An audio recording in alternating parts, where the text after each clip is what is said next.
A prince who renounced his wealth to discover his life's purpose, created one of the world's largest religions, and became one of the most enlightened beings to ever walk the earth. Today we're diving into the astonishing story of Siddhartha Gautama, or as he's globally known, the Buddha. In this episode of the hero's journey, we'll explore how the young prince achieved enlightenment, fulfilling his personal legend and forever impacting planet Earth. When the young prince was born in 563 BC, a grand celebration took place at the royal palace on the border of India and Nepal. That night, a renowned local seer and astrologer called Asita was invited to meet the newborn and foresee his future. Upon touching the boy, Asita predicted two possible fates for the prince. If he remained within the palace walls after reaching youth, Siddhartha would become a perfect leader, a great king ruling many nations with mastery, maintaining his family's legacy.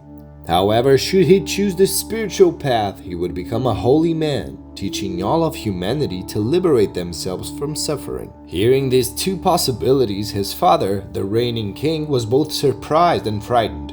He wanted to ensure his son retained the family's power and continued on the throne. Consequently, the king decided his son needed to be isolated from the world, shielded from life's real problems, and never to feel the world's pains.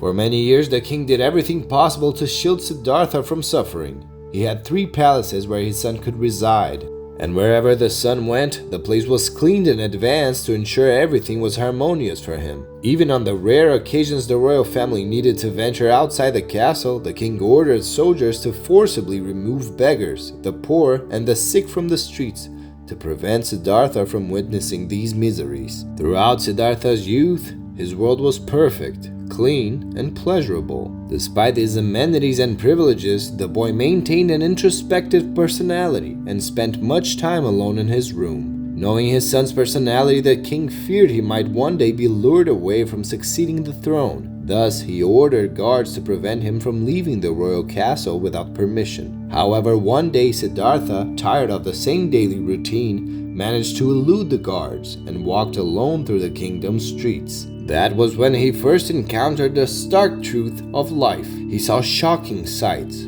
First, an old hunched man with wrinkled skin dragging himself along the street. Next, he met a sick man, his face marked by ulcers. The third sign was a funeral procession, followed by a weeping crowd. These 3 scenes introduced Siddhartha to aging, sickness, and death, the inevitable afflictions of the human condition. Finally, on the 4th sign, the prince saw a sadhu, a kind of mendicant monk, begging for food. Despite his raged appearance, the man exuded tranquility and had a rare sparkle in his eye. Siddhartha was struck by an epiphany. The man owned nothing, no house, food, or money.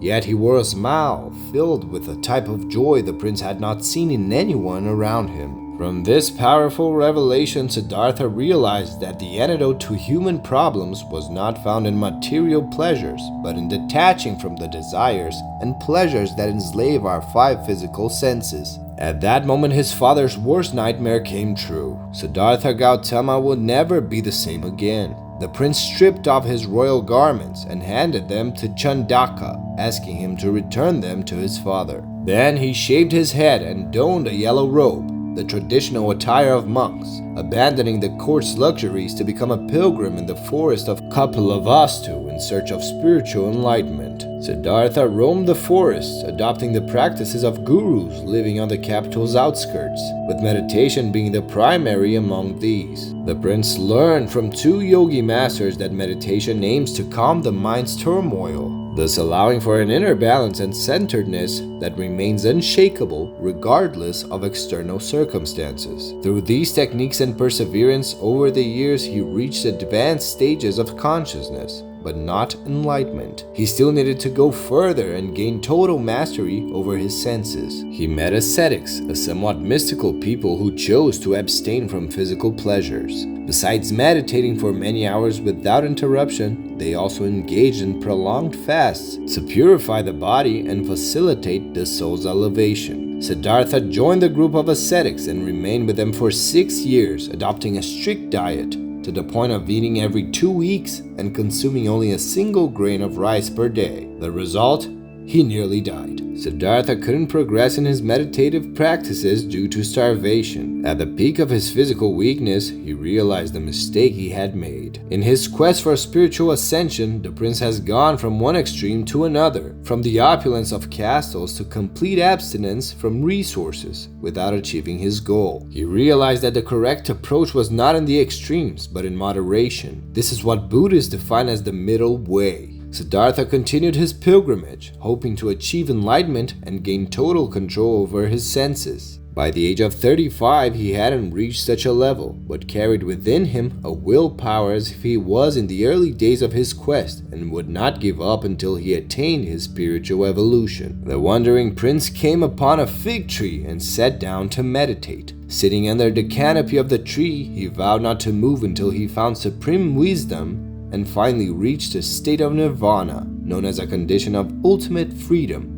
where suffering ceases and the adept achieves enlightenment. However, during the 49 days he spent meditating at the base of the tree, Siddhartha Gautama engaged in a fierce battle with a powerful demon. Mara Devaputra, this mystical entity, known as the demon governing the realm of illusions, presents a challenge every seeker must face and overcome to achieve full wisdom. For days and nights, Siddhartha Gautama fought a hard battle with Mara's emissaries. This army was made up of fears, temptations, doubts, desires, and ignorance, among other imperfections. In May of 528 BC, on a full moonlight, Siddhartha Gautama transcended his own mind, reaching a state of omniscience, understanding all the intricacies that sustain human existence. From then on, Siddhartha presented himself as Buddha, the Awakened One, and began his path of teaching. For the next 45 years, Buddha Gautama dedicated himself to spreading the path of self-knowledge and liberation from attachments and human suffering. Despite his enlightenment, he demonstrated astonishing humility. He was the only spiritual leader of the world's major religions who claimed to be a completely ordinary man. Therefore, he showed by his own example that anyone could become a Buddha